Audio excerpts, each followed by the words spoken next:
सबने 11th और 12th में प्रोबेबिलिटी तो पढ़ा ही होगा, पर क्या आपने कभी ये सोच के देखा है, ये जो बेस थ्योरम है, ये टोटल प्रोबेबिलिटी थ्योरम है और ये जो मल्टीप्लिकेशन थ्योरम है, ये प्रॉपर्ली वर्क कैसे करते हैं? हमने नॉर्मल प्रोबेबिलिटी के जो फंडामेंटल थ्योरम है, जैसे फेवरेबल अपॉन टोटल, ये सब तो सीख के रखा है, पर जब ये जो एडवांस थोड़े बहुत फॉर्मूले आ जाते हैं, जैसे थ्योरम्स आ जाते हैं, जैसे मल्टीप्लिकेशन थ्योरम हो गया, बेस थ्योरम हो गया, टोटल प्रोबेबिलिटी थ्योरम हो गया, इसके जो नोटेशन है ये प्रॉपर्ली हमें समझ नहीं आते। आज हम इस वीडियो में एक सिंपल से एग्जांपल के साथ इन तीनों थ्योरम्स को प्रॉपर्ली समझने वाले हैं। इन तीनों थ्योरम्स को समझने के लिए, मतलब इन तीनों थ्योरम्स को अगर समझने के लिए हमको मल्टीप्लिकेशन थ्योरम को काफी ज्यादा स्ट्रॉन्ग करना होगा, क्योंकि कहीं ना कहीं ये जो टोटल प्रोबेबिलिटी थ्योरम और ये जो बेस थ्योरम है, ये मल्टीप्लिकेशन थ्योरम से ही डिराइव हुए। सपोज हम कंसीडर करते हैं हमारे पास 100 स्टूडेंट्स है, जिसमें से 60 बॉयज है और 40 गर्ल्स है, और वो जो 60 बॉयज है उनमें से जो है 30 बॉयज जो है वो स्पेक्टिकल्स पहनते हैं। अगर मैं आपसे सिंपल सा क्वेश्चन पूछूं कि मैंने इन सब स्टूडेंट में से रैंडमली किसी भी एक स्टूडेंट को चुन लिया, तो प्रोबेबिलिटी क्या हो कि वो जो स्टूडेंट है वो बॉय भी और वो स्पेक्टिकल्स भी पहनता।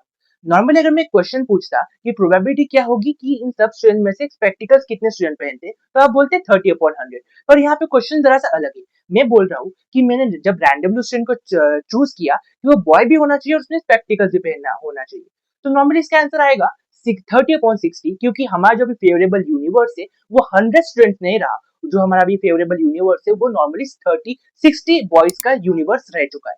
यही होता है हमारा कंडीशनल, जो जिसको हम मल्टीप्लिकेशन थ्योरम भी बोलते हैं, जिसमें क्या होता है, मल्टी थ्योरम में क्या होता है, एक कंडीशन जोड़ दी जाती है, जिसकी वजह से जो हमारा जो पूरा यूनिवर्स है वो तो पूरी तरह से छोटा हो जाता है। इसको अगर आप साइंटिफिक नोटेशन से समझना चाहते हैं, तो ये ऐसा होगा, हम प्रोबेबिलिटी निकालना चाहते हैं, प्रोबेबिलिटी ऑफ बी जो है बॉय, गिवन दैट कि उसने स्पेक्टिकल्स भी पहने हो, जो ट्रूथ है probability of B intersection S जो है probability of boy given that intersection, मतलब उसने स्पेक्टिकल्स भी पहना होना चाहिए और वो बॉय भी होना चाहिए, divided by probability of a boy.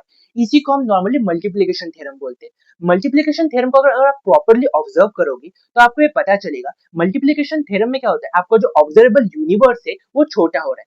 अगर हम नॉर्मली नॉर्मली किसी प्रोबेबिलिटी निकालते, तो जो हमारा ऑब्जर्वेबल यूनिवर्स होता है वो 100 स्टूडेंट का होता, पर जब मैंने गिवन दैट लगाया कि वो बॉय भी होना चाहिए और वो स्पेक्टिकल्स भी पहना हुआ होना चाहिए, जो हमारा ऑब्जर्वेबल यूनिवर्स है वो 100 स्टूडेंट से 60 बॉयज पे आके अटक गया, तो हमने 40 गर्ल्स को एलिमिनेट कर दिया, क्योंकि वो हमारे प्रोबेबिलिटी के थ्योरम के अंदर आता ही नहीं।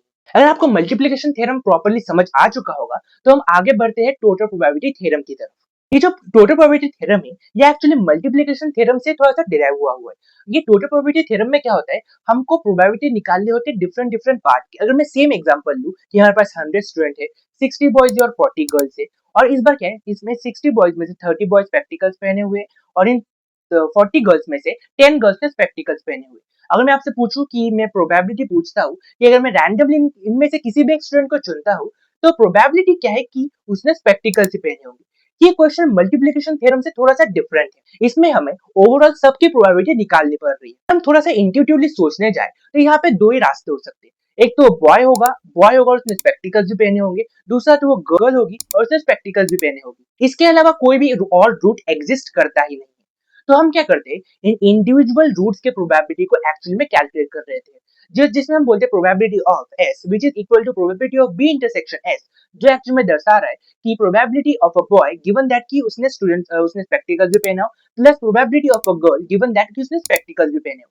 ये जो हमारा जो इंटरसेक्शन की प्रोबेबिलिटी है, ये हमारे मल्टीप्लिकेशन की प्रोबेबिलिटी के साथ सिमिलर टू मैच कर रही है, और इसको हम मल्टीप्लाई तोड़ सकते हैं। इसको हम तोड़ेंगे, probability of A probability of B given S into probability of B plus probability of G given S into probability of G। इसको अगर हम प्रॉपर्ली कैलकुलेट करते हैं तो हमको मिलता है 40%। तो इसका मतलब हो रहा है, अगर मैं रैंडमली 100 में से किसी भी स्टूडेंट को चुन लेता हूँ, उसकी स्पेक्टिकल्स पहनने की प्रोबेबिलिटी हो जाएगी 40% की। को टोटल प्रोबेबिलिटी थ्योरम भी प्रॉपर्ली समझ में आ चुका होगा, तो हम आगे बढ़ते हैं बेस थ्योरम की तरफ। बेस थ्योरम आपको टोटल प्रोबेबिलिटी थ्योरम और मल्टीप्लिकेशन थ्योरम का ही काफी तो सिमिलर टू लगेगा, पर इसमें थोड़ा सा डिफरेंस है। इस हम अगर सिमिलर एग्जांपल ले ले जो हमने प्रीवियसली लिया था टोटल प्रोबेबिलिटी थ्योरम के लिए, और मैं क्वेश्चन को थोड़ा सा घुमा दूं, अगर मैं पूछूं, चेंज कर दूं कि मैंने चुन लिया कि एक बॉय मैंने चुन लिया ग्रुप से, प्रोबेबिलिटी क्या होगी वो जो बॉय मैंने चुना है उसने स्पेक्टिकल्स पहने होंगे। आप सोचेंगे बॉयज कितने एग्जिस्ट करते हुए, 60 बॉयज एग्जिस्ट करते, और उसमें से स्पेक्टिकल्स कितने पहन रहे 60 बॉयज में से, वो 30, वो तो आंसर हो जाएगा 30/60। ये तो सिमिलर टू है। पर अगर मैं क्वेश्चन को थोड़ा सा रिवर्स कर दूं, मैंने जो स्टूडेंट चुना है उसने स्पेक्टिकल्स तो पहने हुए, पर प्रोबेबिलिटी क्या है कि वो बॉय ही होगा। क्वेश्चन थोड़ा सा अलग होता जा रहा है। अगर हम इसको इंट्यूटिवली सोचे जाए तो कितने लोगों ने स्पेक्टिकल्स पहने हुए हैं? 30 बॉयज और 10 गर्ल्स के पास स्पेक्टिकल्स पहने हुए, और उसमें से कितने ऐसे हैं जो थर्ड कि कितने बॉयज है, उसमें से कितने बॉयज है, वो नॉर्मली 30 है, इसका आंसर हो जाएगा 30 अपॉन 40। यही इंट्यूटिव, यही एक्चुअली में बेस थ्योरम है। अगर आपको इसको इंट्यूटिवली देखे जाए तो मैं एक्चुअली में आपको पूछ रहा हूँ probability of a student to be a boy given that कि उसने स्पेक्टिकल्स पहना हुआ है। हमको पता है, एक रिजल्ट पता है कि उसने स्पेक्टिकल्स पहना ही हुआ है, तो प्रोबेबिलिटी क्या है कि वो बॉय ही होगा। इसमें हम क्या करें, हाउ सबसे पहले हम मल्टीप्लाई कर रहे हैं, कि कितने स्टूडेंट्स ऐसे हैं जिन्होंने स्पेक्टिकल्स पहने हुए हैं, कितने कॉमन है, इनटू प्रोबेबिलिटी कि वो बॉय ही होंगे अपॉन कितने टोटल नंबर ऑफ स्टूडेंट है जिन्होंने स्पेक्टिकल्स पहने होंगे। इसका आंसर कैलकुलेट करोगे, वो भी एक्चुअली में आएगा 30 अपॉन 40, जो हमने प्रीवियसली निकाला था। एक बॉयज और गर्ल्स के सिंपल वाले एग्जांपल से इस वीडियो की शुरुआत की थी, और उससे हमने multiplication theorem, total probability theorem और बेस थ्योरम को प्रॉपर्ली समझ लिया है।